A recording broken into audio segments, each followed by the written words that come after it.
ओम शांति। 3 मार्च 2023 प्रातः मुरली। ओम शांति। बाप दादा मधुबन। बाबा ने आज सुनाया, मीठे बच्चे, जब स्वच्छ पौधों पर 5 विकारों की मैल चढ़ती है तब भ्रष्टाचार बढ़ता है। मीठे बच्चे, जब स्वच्छ पौधों पर 5 विकारों की मैल चढ़ती है तब भ्रष्टाचार बढ़ता है। अब तुम्हें श्रेष्ठाचारी बनना और बनाना है। मीठे बच्चे, जब स्वच्छ पौधों पर 5 विकारों की मैल चढ़ती है तब भ्रष्टाचार बढ़ता है।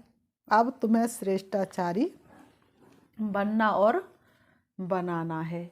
उमंगों के पंख लगाते चलो, खुद उड़ते चलो और दूसरों को उड़ाते चलो। प्रश्न बाबा ने किया, श्रेष्ठ बनने के लिए श्री श्री शिव बाबा की श्रेष्ठ मत कौन सी मिलती है? श्रेष्ठ बनने के लिए श्री श्री शिव बाबा की श्रेष्ठ मत कौन सी मिलती है? उत्तर, श्रेष्ठ बनने के लिए बाप की श्रीमत मिलती है। बच्चे, कम से कम 8 घंटे मेरी सर्विस में रहो। बाबा कहते, मीठे बच्चे, कम से कम 8 घंटे मेरी सर्विस में रहो। 8 घंटा भल उस गवर्नमेंट की सर्विस करो, लेकिन 8 घंटा मुझे याद करो। बाबा कहते, लेकिन 8 घंटा मुझे याद करो। बस स्वदर्शन चक्र फिराओ, साथ साथ शंख ध्वनि करो।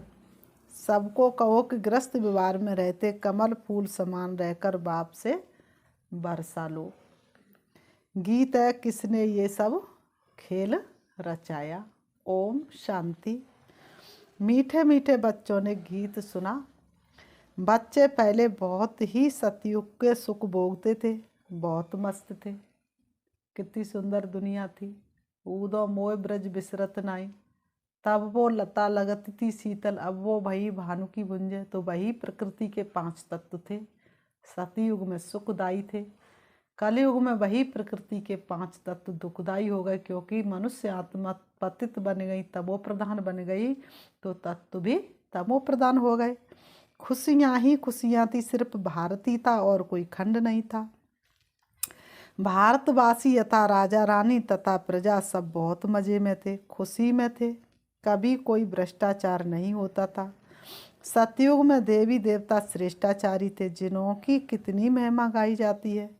महिमा यथा राजा रानी तथा प्रजा सबकी होती है, फिर माया आकर चटकती है। बाबा कहते, ये भी ड्रामा बना बनाया है, जिसको अच्छी रीति समझना है। बाप के सिवाय कोई समझा ना सके। बाप ही भारत और विश्व को सदा सुखी शांतमय बनाए। सब कुछ करके फिर खुद छिप जाते, सब करके खुद को छिपा देते हैं। ये किसकी महिमा है? परम पिता परमात्मा की। भारत में जब स्वर्ग था तो देवी देवताओं का राज्य था, सतो प्रधान था, दुख का नाम निशान नहीं था।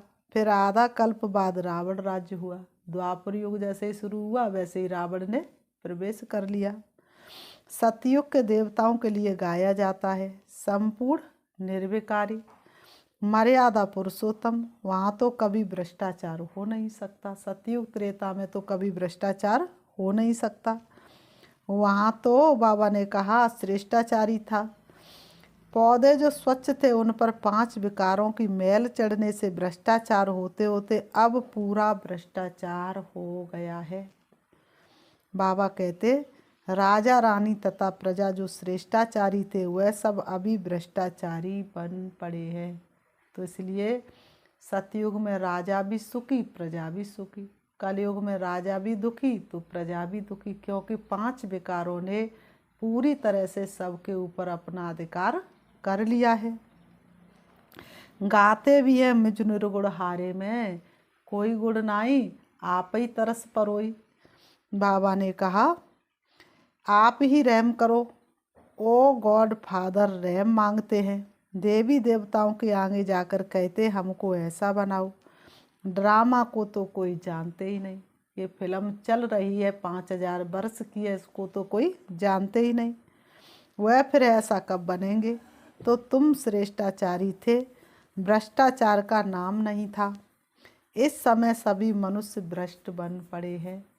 इस समय सारे मनुष्य भ्रष्ट बन पड़े हैं। यथा राजा रानी तथा प्रजा। अब भ्रष्टाचारी से श्रेष्ठाचारी कैसे बन सकते ये कोई नहीं जानते। ये है ही पतित दुनिया। भ्रष्टाचार होना ही है। कितना भी कोई रोकने की कोशिश करे लेकिन भ्रष्टाचार होना ही है। अब बाप कहते जो कुछ समझो वह फिर औरों को समझाओ। बाबा कहते जो कुछ समझो वह जा करके औरों को समझाओ। जब तक औरों को नहीं समझाया तब तक कैसे पता चलेगा कि तुमने समझा है। बाप की महिमा गाते हैं। अपने आप वो सब कुछ करके अपने आप छिपाया। निराकार भगवान को आना जरूर पड़ता है। शिव जयंती मनाते हैं। कैसे आते हैं अभी तुम बच्चे जानते हो। भक्त लोग शिव जयंती मनाते हैं लेकिन वो कैसे आते वह सारी बातें तुम बच्चे जानते हो। शिव है पतित पावन, उनको आना ही तब है जब सारी सृष्टि पतित बन जाती है। उसको आकर पावन बनाना है। दो चार को तो पावन नहीं बनाएंगे ना। यथा राजा रानी तथा प्रजा पावन थे, फिर अब यथा राजा रानी तथा प्रजा पतित है।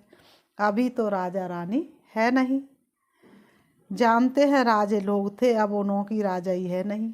ब्रिटिश गवर्नमेंट थी तो साहूकार लोग जमींदार आदि धन देते थे। कोई ने 10-20-30 हजार दिया तो टाइटल मिल जाता था। बाबा अनुभवी है ना। कौन सा बाबा अनुभवी है? ब्रह्मा बाबा। उनके तो आंखों देखे ये सारी घटना है। शिव बाबा ने भी अनुभवी रथ लिया है। ऐसा वैसा रथ थोड़े ही लेगा। बड़े बड़े राजा होते हैं तो वह घोड़े बहुत फर्स्ट क्लास रखते हैं। जानवरों में भी कोई कोई बहुत अच्छे होते हैं। जैसे ऊँट कोई बहुत अच्छे होते हैं। बैठो तो जैसे एरोप्लेन चलता है। ऊँट भी कोई कोई ऐसे अच्छे होते हैं। कोई तो ऐसा होता है जो बहुत डंडे लगाने पड़ते हैं। तो बरोबर ये भारत 5000 वर्ष पहले स्वर्ग था। ये तो मशहूर है। क्रिश्चियन लोग भी कहते क्राइस्ट से 3000 वर्ष पहले भारत स्वर्ग था। तो बरोबर कल्प 5000 वर्ष का हो गया। तो बरोबर कल्प कितने का हो गया? 5000 वर्ष का हो गया। खुद ही कल्प की आयु बतलाते। फिर सतयुग को लाखों वर्ष कहते हैं। ऐसी ऐसी पॉइंट्स बाबा बैठ करके तुम बच्चों को समझाते हैं, जो धारण कर दूसरों को समझानी है परंतु समझाते नहीं हैं। जो तुम बच्चों को धारण करनी है और दूसरों को समझानी, लेकिन बच्चे समझाते नहीं हैं। अभी तुम बच्चे जानते हो बरोबर हम श्रेष्ठाचारी थे। यथा राजा रानी तथा प्रजा श्रेष्ठ थे। शेर बकरी खट्टे जल पीते थे। किस लिए? क्योंकि तमो प्रधानता ही नहीं। वहाँ कंस जरासंधी हिरण्यकश्यप आदि कुछ भी नहीं। ये तो भक्तों ने झूठी बातें शास्त्रों में से उठाई है।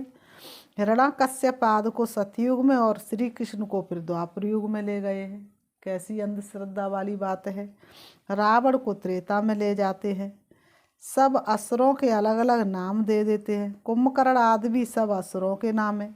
अभी है आसुरी संप्रदाय अर्थात आसुरी मत पर चलने वाले।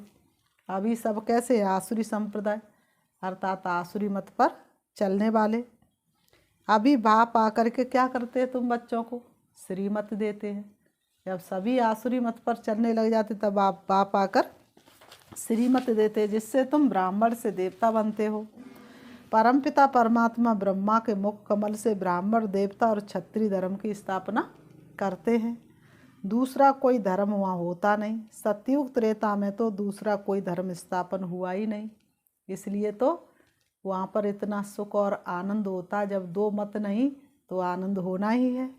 दोनों युग की एज तो एक जैसी 1250 वर्ष है। सतयुग में दैवी राज्य, त्रेता में क्षत्रिय राज्य। सूर्यवंशी और चंद्रवंशी। ये सूर्यवंशी और चंद्रवंशी राजधानी किसने स्थापन की? क्या ऐसे कहेंगे कि चंद्रवंशी राजधानी राम ने स्थापन की? नहीं। बाबा ने कहा सूर्यवंशी राजधानी लक्ष्मी नारायण ने स्थापन की? नहीं। लक्ष्मी नारायण और राम सीता राजधानी स्थापन नहीं करते। वो तो शिव बाबा से राज्य लेकर के राज करते हैं। दोनों ही स्थापन करने वाला परमपिता परमात्मा है। स्वर्ग का रचयिता है बाप। सतयुग त्रेता की राजाई रची है। गाया भी जाता है परमपिता परमात्मा ने ब्रह्मा मुख से ब्राह्मण देवता और क्षत्रिय धर्म रचा। बाप कहते ये जो तुमको ज्ञान सुनाता हूँ ये ज्ञान फिर प्रायः लोप हो जाता है। कहाँ मिलेगा बाबा ऐसा सतयुग में तेरा प्यार। भले हीरो के महल में होंगे, कौन सुनाएगा मुरली वहाँ, बाबा बिना दिल लगेगा कहाँ। इस्लामी बौद्धि आदि जो धर्म स्थापन करके गए हैं उनका नाम रूप देश काल आदि तो नहीं भूलेंगे, उनको तो सब जानते हैं ना। ये देवता धर्म मैं कैसे स्थापन करता हूँ ये ज्ञान सब भूल जाएंगे। द्वापर में फिर कितने धर्म स्थापन हो जाते हैं, एक ही इस्लामी बौद्धि धर्म में ये सैकड़ों हो गए हैं। आपस में कितना लड़ते झगड़ते रहते हैं। अभी तुम जानते बाबा कैसे सब कुछ करके अपने आप को छिपा लेते हैं। मधुबन की धरनी सजा के कहाँ छिप गए तुम बाबा। तो देखो ब्रह्मा बाबा की कुर्बानी, सब कुछ करके फिर भी कुछ खुद का कुछ भी मान सम्मान नहीं। और उससे बाबा तो सागर है, सब कुछ करते लेकिन एक बार भी अपना कहीं पर भी नाम नहीं। तो सब करके खुद को छिपा लेते, अर्थात सतयुग के सुख से बाबा देखते भी नहीं है। कितनी नदियाँ, कितनी सुंदर दुनिया, लेकिन कभी शिव बाबा को वो आकर्षित करते हैं तो सब करके खुद को छिपा देते हैं। स्वर्ग में जो देवी देवता थे उनको फिर माया आकर चटकी, पूरे बेगुड़ बन गए हैं। गाते भी है मुझ निर्गुण हारे में कोई गुण नहीं, तब तो गुणवान देवताओं की पूजा करते हैं। बड़े बड़े राजाओं के पास अंदर महलों में मंदिर रहते हैं, पूजा करते हैं। ऐसा कोई राजा नहीं होगा जिसके पास मंदिर ना हो। अब बच्चे जानते हैं शिव बाबा की श्रीमत पर चलना है, कदम कदम पर श्रीमत लेनी है, तभी सो देवी देवता बनेंगे। परंतु श्रीमत पर भी चलते नहीं है, परंतु बच्चे श्रीमत पर भी चलते नहीं हैं। बाबा कहते कोई भी बात में कुछ मूझो तो चिट्ठी लिख कर पूछो। बाबा कहते कोई भी बात में मूझो तो चिट्ठी लिख कर पूछो, बाप को याद करो। माया ऐसी है जो स्वर्ग स्थापन करने वाले परम पिता परमात्मा को याद करने नहीं देती। माया ऐसी बलवान है जो सर्वशक्तिवान बाप को याद करने नहीं देती। बाबा जानते तूफान तो बहुत आएंगे, परंतु चिट्ठी लिख पूछना चाहिए। इस हालत में हम बाबा क्या करें। तूफान आए तो ऐसे नहीं मूझ जाओ, बाबा से एक एक बात दिल के उद्गार कहने चाहिए। बच्चे की शादी इस हालत में क्या करें, कोई मरा है क्या करें, बाबा से पूछना चाहिए, मत लेनी चाहिए। बाप से एक एक बात में राय लेनी चाहिए।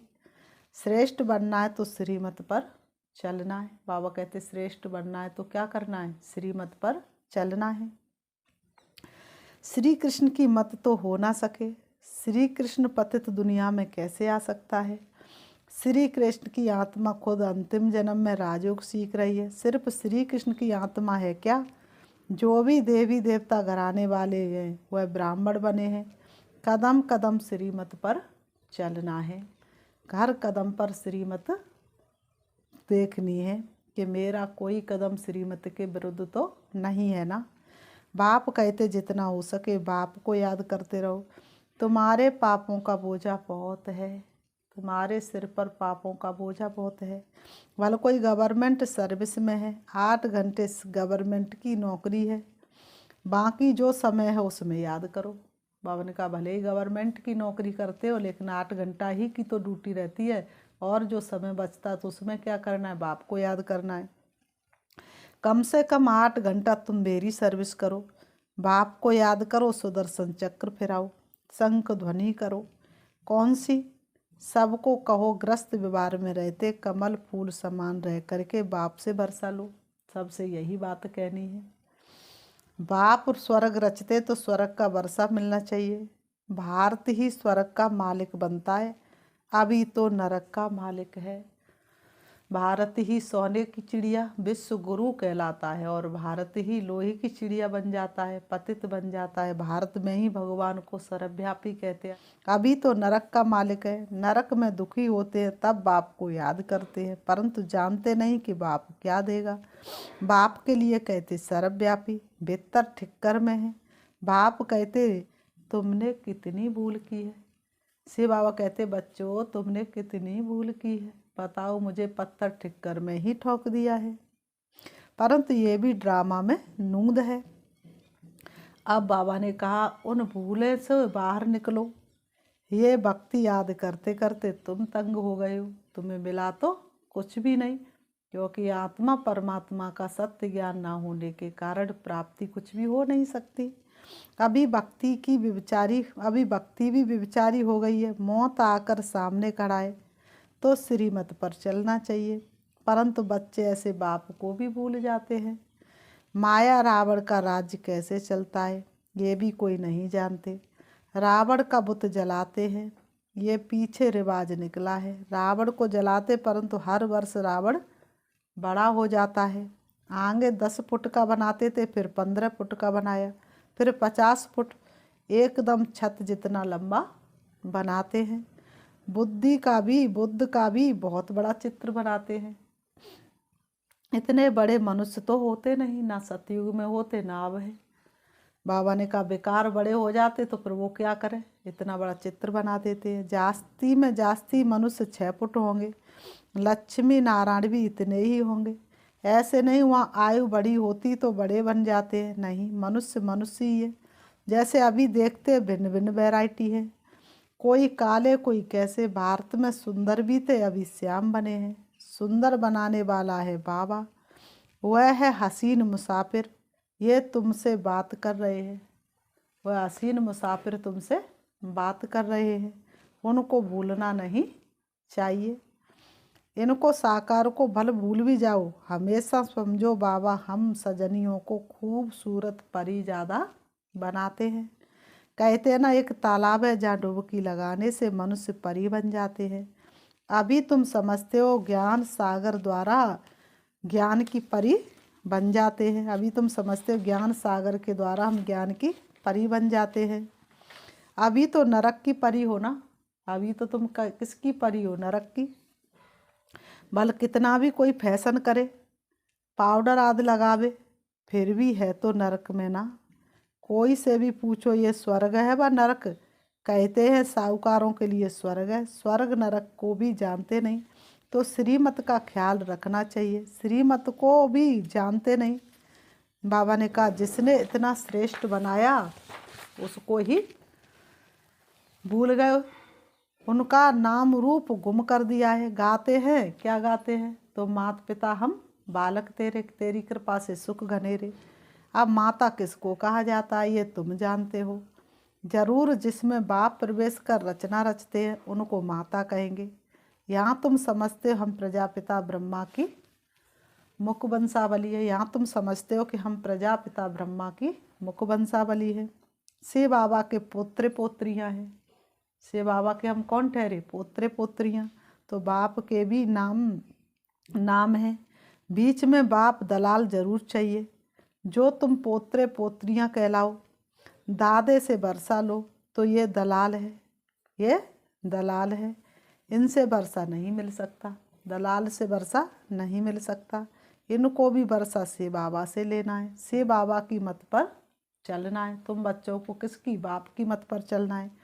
तुम्हें ब्रह्मा के द्वारा शिव बाबा से वर्षा मिलता है, परंतु बाबा कहते हैं तुम इनको भी भूल जाओ। शिव बाबा कहते तुम इनको भी भूल जाओ, शिव बाबा से तुमको मत लेनी है।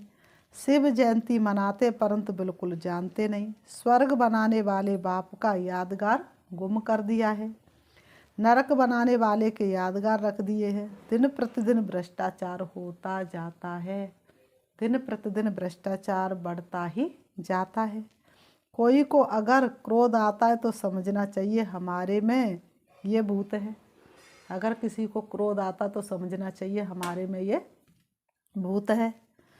बाबा ने कहा फिर हम श्रेष्ठाचारी कैसे कहला सकते हैं। तुम्हें श्रेष्ठाचारी बनने का पुरुषार्थ जरूर करना है। फिर बाबा ने कहा अच्छा, मीठे मीठे सिकीलते बच्चों प्रति माता पिता बाप दादा का याद प्यार और गुड मॉर्निंग। रूहानी बाप की रूहानी बच्चों को नमस्ते। हम रूहानी बच्चों की रूहानी बाप दादा को याद प्यार और नमस्ते नमस्ते नमस्ते नमस्ते। धारणा के लिए मुख्य सार नंबर 1, बाप की याद और ज्ञान सागर के ज्ञान से सुंदर ज्ञान परी बनना है। बाप की याद और ज्ञान सागर के ज्ञान से सुंदर ज्ञान परी बनना है। कदम कदम पर शिव बाबा की मत जरूर लेनी है। कदम कदम पर शिव बाबा की मत जरूर लेनी है। नंबर 2, श्रेष्ठाचारी बनने के लिए अंदर से भूतों को निकाल देना है। कोई भी भ्रष्ट बनाने वाला काम नहीं करना है। श्रेष्ठाचारी बनने के लिए अंदर से भूतों को निकाल देना है। कोई भी भ्रष्ट बनाने वाला काम नहीं करना है। वरदान, समस्याओं रूपी पहाड़ को उड़ती कला द्वारा सेकंड में पार करने वाले सहज पुरुषार्थी भव। समस्याओं रूपी पहाड़ को उड़ती कला द्वारा सेकंड में पार करने वाले सहज पुरुषार्थी भव। स्पष्टीकरण है, हिमालय पर्वत जितनी बड़ी समस्या को भी पार करने के लिए उड़ती कला की विधि को अपनाओ। सदा अपने सामने सर्व प्राप्तियों को इमर्ज रखो और उड़ती कला में उड़ते रहो तो समस्या रूपी पहाड़ को सेकंड में पार कर लेंगे। तो समस्या रूपी पहाड़ को सेकंड में पार कर लेंगे। सिर्फ वर्तमान और भविष्य प्रालब्धि के अनुभवी बनो। जैसे स्थूल नेत्रों द्वारा स्थूल वस्तु स्पष्ट दिखाई देती है, ऐसे बुद्धि के अनुभव के नेत्र द्वारा प्रालब्धि स्पष्ट दिखाई दे। हर कदम में पद्मों की कमाई जमा करते रहो। स्लोगन, जो सबका आदर करते वही आदर्श मूर्त बनते हैं। जो सबका आदर करते वही आदर्श मूर्त बनते। अच्छा, ओम शांति। अभी हम 5 मिनट शिव बाबा को याद करते हैं। अपने मन को चारों तरफ से हटाएंगे, देखेंगे अपने आप को चमकते हुए सितारे के रूप में। मैं बाप के साथ सदा कंबाइंड हूँ। बाप मेरा साथी बना है। सारी दुनिया जिसको ढूंढ रही है वो मेरे सन्मुख है। वास्तव में मैं आत्मा तो सृष्टि रंगमंच पर आकर के अपने पिता परमात्मा को भूल गई थी। प्यारे पिता श्री बाबा ने ब्रह्मा के तन के द्वारा मुझे अपने घर का पता बताया, सृष्टि के आदि मध्य अंत का ज्ञान दिया। अब मैं आत्मा अति खुशी और उमंग में हूँ। अपने पिता परमात्मा से मिलने के लिए देह रूपी वस्त्रों को त्याग करके जा रही हूँ।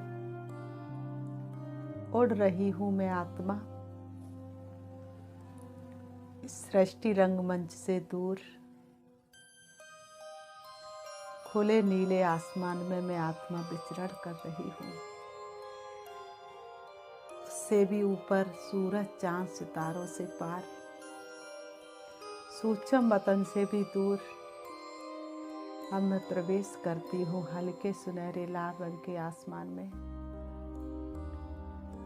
सितारों की दुनिया में, जहाँ सभी आत्माएं स्टार मिसल चमक रही है।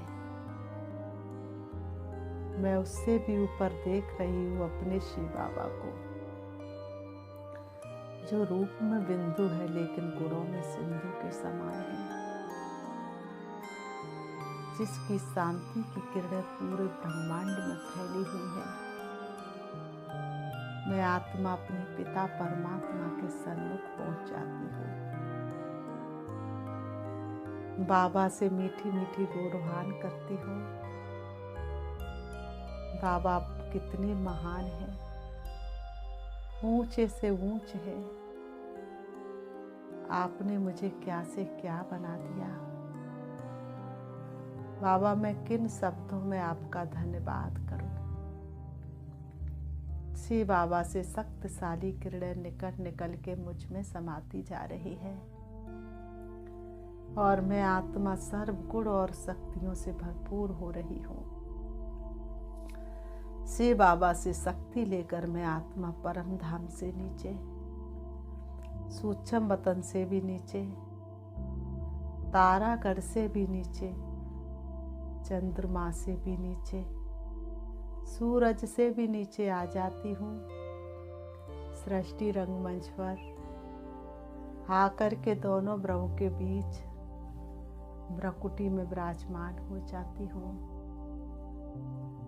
ओम शांति, ओम शांति।